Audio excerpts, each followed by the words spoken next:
السلام علیکم ورحمۃ اللہ وبرکاتہ۔ بسم اللہ الرحمن الرحیم، الحمد للہ رب العالمین، والصلاة والسلام علی سید الانبیاء والمرسلین محمد وآلہ واصحابہ اجمعین۔ محترم سامعین کرام، دعاؤں کا سلسلہ چل رہا ہے اور سب جانتے ہیں کہ آج امت مسلمہ جن جن مصائب اور پریشانیوں میں گھری ہوئی ہے اور جن مشکلات و مسائل سے دوچار ہے وہ کسی بھی ذی شعور سے پوشیدہ نہیں، مگر عجیب بات ہے کہ وہ امت جسے اس کے نبی صلی اللہ علیہ وسلم نے کہیں بھی بے سہارا نہیں چھوڑا، بلکہ ہر مرض کا علاج، ہر درد کا درما اور ہر موقع کے عجیب عجیب دعائیں سکھلائیں اور بتلائیں، بلکہ دعا مانگنے کے آداب اور طریقے بھی سکھلائے، اللہ کی رحمت کو متوجہ کرنے کے عجیب عجیب انداز اور الفاظ بھی ارشاد فرمائے، دعائیں کن اوقات میں قبول ہوتی ہیں اور کن جگہوں پر قبول ہوتی ہیں سبھی کچھ بتلا دیا،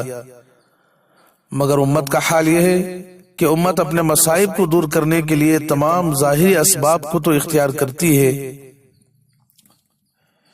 ڈاکٹر جو بھی تدبیر بتلاتا ہے وہ سب کر گزرتی ہے، مگر ہائے افسوس اپنے خالق و مالک کو راضی کرنے کی تدبیر نہیں کرتی۔ پس جب پاور ہاؤس ہی سے کنیکشن کٹا ہو تو صرف درمیان کے تار جوڑنے سے کیسے کرنٹ آ سکتا ہے، اور پھر گھر میں لائٹ اور بجلی کہاں سے آ سکتی ہے، ظلمتیں اور تاریکیاں کہاں سے دور ہو سکتی ہیں۔ یہ دعائیں جو آپ حضرات کی خدمت میں پیش کی جا رہی ہیں، یہ کسی شاعر کا تخیل یا مصنف و ادیب کے قلم کا زور نہیں ہے، یہ اللہ والوں کی مبارک زبانوں سے نکلے ہوئے الفاظ ہیں، پر تاثیر، محبت و معرفت سے لبریز، خوف و خشیت اور امید و رجا دونوں سے بھرے ہوئے۔ اللہ والوں کی یہ اہم اور قیمتی دعائیں مختلف کتابوں میں منتشر تھیں۔ مخدوم گرامی قدر حضرت مولانا مفتی محمد عمر صاحب جونپوری دامت برکاتہم نے، جو حضرت قاری امیر حسن صاحب رحمۃ اللہ علیہ کے خلیفہ ہیں، ان مختلف دعاؤں کو یکجا کیا اور رسالے کی شکل دی، اور اسی رسالے سے وقتاً فوقتاً دعائیں آپ حضرات کی خدمت میں پیش کی جا رہی ہیں۔ اور آج جو دعا آپ حضرات کی خدمت میں پیش کرنا ہے وہ رزق میں خیر و برکت کے سلسلے میں مجرد دعا ہے۔ آج ہر آدمی رزق میں برکت نہ ہونے کو لے کر بہت پریشان ہے، پورا گھر کما رہا ہے اور کفایت نہیں ہو رہی ہے، روزی میں برکت نہیں ہے، ہر آدمی اپنے کاروبار میں پریشان ہے۔ دیکھیں اس دعا پر عمل کریں، مجرد نسخہ ہے جو آپ حضرات کی خدمت میں پیش کیا جا رہا ہے کہ حضرت امام عاصم ابن ابی اسحاق رحمۃ اللہ علیہ، جو بہت مشہور ہیں اور مشہور قاری ہیں، شیخ القراء تھے، فرماتے ہیں میں ایک دن تنگ دستی میں مبتلا ہوا اور اپنے ایک بھائی کے پاس آیا اور اس کو اپنے پریشانی بتائی۔ میں نے جب اسے اپنا حال بیان کیا تو مجھے اس کے چہرے پر ناگواری کے آثار دکھائی دی۔ میں فوراً اس کے گھر سے نکلا اور ایک صحرا میں جا کر نماز پڑھی جتنی اللہ کو منظور تھی۔ نماز پڑھنے کے بعد میں نے اپنی پیشانی زمین پر رکھ دی اور دعا پڑھی۔ کیا ہے دعا؟ یا مسبب الاسباب ویا مفتح الابواب ویا سامع الاصوات ویا مجیب الدعوات ویا قاضی الحاجات اکفنی بحلالک عن حرامک واغننی بفضلک عمن سواک، جس کا ترجمہ ہے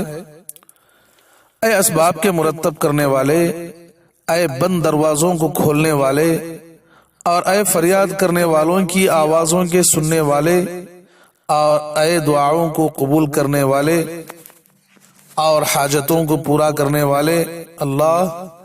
میری کفایت فرما دے، تو اپنے حلال رزق سے اور حرام سے میری حفاظت فرما، اور تو اپنے فضل سے تمام مخلوق سے مجھے بے نیاز فرما دے۔ یہ ترجمہ ہے دعا کا۔ امام عاصم رحمۃ اللہ علیہ کہتے ہیں اللہ کی قسم میں نے جب اپنا سر سجدے سے اٹھایا تو میں نے قریب ہی سے ایک آواز سنی، دیکھا تو ایک چیل تھی جس نے سرخ رخ کی تھیلی پھینکی، میں نے وہ تھیلی کھولی،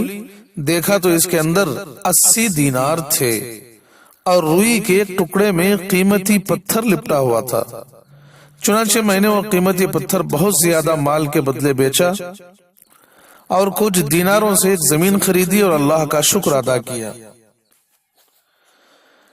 اس کا حوالہ ہے، ایک کتاب ہے پریشان رہنا چھوڑیے، صفحہ نمبر 19 سے، اور اس کے اندر جو حوالہ دیا گیا ہے وہ الارج فی الفرج، صفحہ نمبر 16۔ اللہ تعالیٰ توفیق عطا فرمائے۔ اور یہ دعا پڑھنے والے یوں تصور نہ کریں کہ ہم دعا کریں گے اور یہ دعا پڑھیں گے تو ہمارے سامنے بھی ایک چیل آئے گی اور تھیلی پھینک دے گی، ضروری نہیں ہے۔ اللہ تعالیٰ رزق میں کشادگی کے